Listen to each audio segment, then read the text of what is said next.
Hi, Mrs. Horning's class. We're going to keep reading our book, Out of My Mind. Where we left off was, I think, the day of the competition. So I managed to get through the day without spilling anything on my clothes, and I'm relieved to see Mom when the last bell rings at school. After a quick meal of macaroni and applesauce in the car, smart Mom, nothing red, we head downtown.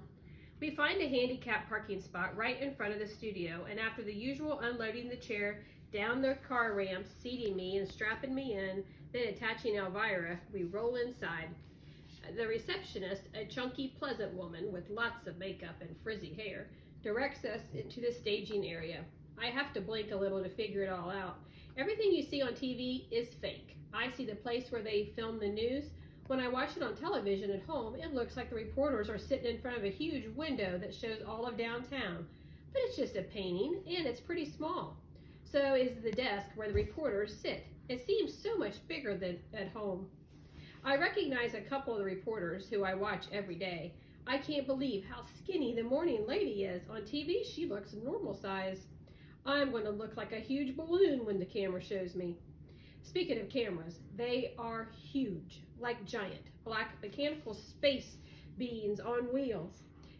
Guys with headphones and women with clipboards run around checking stuff. The back part of the studio is dark, but the place where the contest will take place is lit brightly. I can see where the teams will stand and the big buttons they'll push for the answers. In another room, behind all the cameras and the action, are the benches where the audience sits. Some people have already started to fill in. I can see them through a large glass window. I jump when Catherine taps me on the shoulder. Fascinating, huh? For real, I type. She and Mom chat a bit before a man wearing jeans and a Cincinnati Bengals sweatshirt approaches us. "Excuse me," he says to me. But are you Melody Brooks?" Surprised, I quickly hit yes. "My name is Paul, and I'm the stage manager."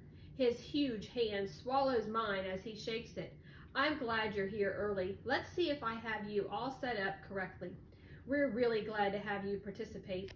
He spoke directly to me, not Mom or Catherine. I liked him right away. We roll across the studio, careful to avoid cords and wires, and enter the area where the competition will take place. "This is where the members of each team will stand," he explains. "They each have 4 large buttons to push. Red is for the letter A, blue is for the letter B, yellow is for the letter C, and D, of course, is green." I nod. "And here, Miss Melody, is where you will sit, right next to your teammates. I have rigged a special answer board for you, so it's adjusted to the height of your wheelchair." He looks pretty proud of himself as he shows me his setup. "Wow," I type, "this is perfect. How did you know?" "My son is in a wheelchair," he says with a shrug. "I build stuff for Rusty all the time, but there's no way he could do what you're about to do." He kneels down so he can look me in the eye. "Knock their socks off, champ. Rusty will be watching." "Okay," I type, "for Rusty." He rolls me behind my answer board and lets me practice with the 4 color-coded buttons. Because they are so large, hitting the right one is actually easier than using my Medi-Talker. I don't even have to aim with my thumb. I could use my whole fist. When I hit the red button, the letter A lights up on the screen in front of me to lock in the answer. "Thanks, Paul," I type. "Very, very much." He winks, gives all the buttons a quick punch to make sure they all light up, then tells me he'll see me later. "I can do this," I tell Mom and Catherine. "I'm ready." The rest of our team starts to arrive. Connor, dressed in a black suit with a red tie, actually looks good. Rose, blushing and nervous, is wearing pale blue. "Hi, Melody," she says. "Are you scared?" "Nope, not at all," I type. "My mom made me wear this tie," Connor complains, as he rolls his finger inside his shirt collar to loosen it. "I hope I don't choke on live TV." If he does, at least the attention will be on him instead of me. What if I do something stupid, or I start to drool and the camera does a close-up? Amanda, Rodney, Molly, and Elena, the alternates, look a little sad as they wander around the studio. They won't get a chance to participate unless something happens to disqualify one of the 4 of us. I guess that includes Connor fainting or me convulsing. "Are you okay?" I hear Rose ask Amanda. "Yeah, but it's just like I'm all dressed up with nothing to do." "I feel you," Rose says. Break a leg, Amanda tells her. Really? Rose smiles. That's what you're supposed to say for good luck, Amanda explains. I know, but look at it this way. At the finals in Washington, there are 6 people on the team, so that opens things up a little.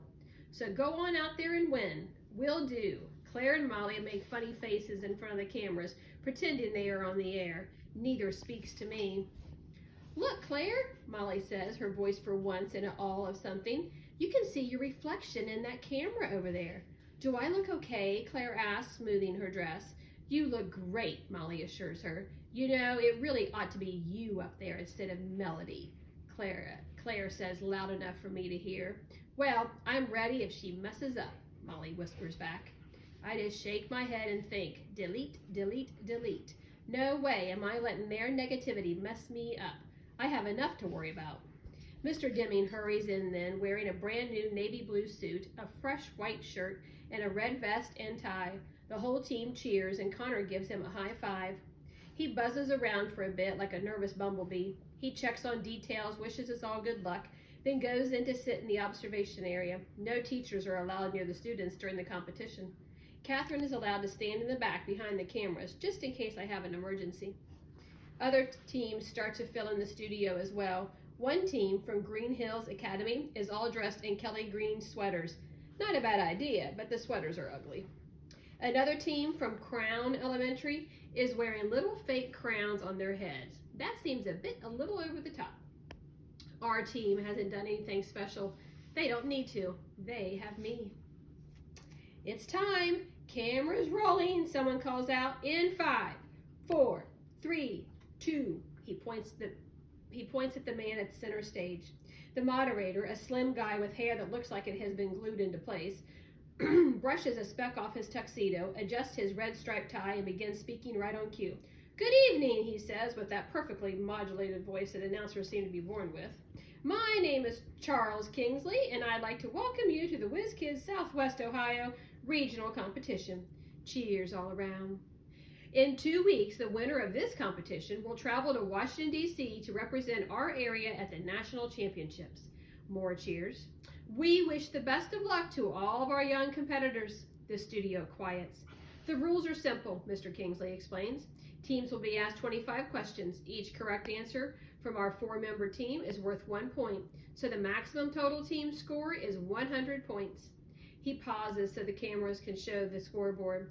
Then he announces, the 2 teams with the highest scores from all preliminary rounds will meet for what we call a quiz-off. So points total are critical. The winner of the final set of quiz questions will be declared our local elementary school level champion and will proceed to the nationals in Washington.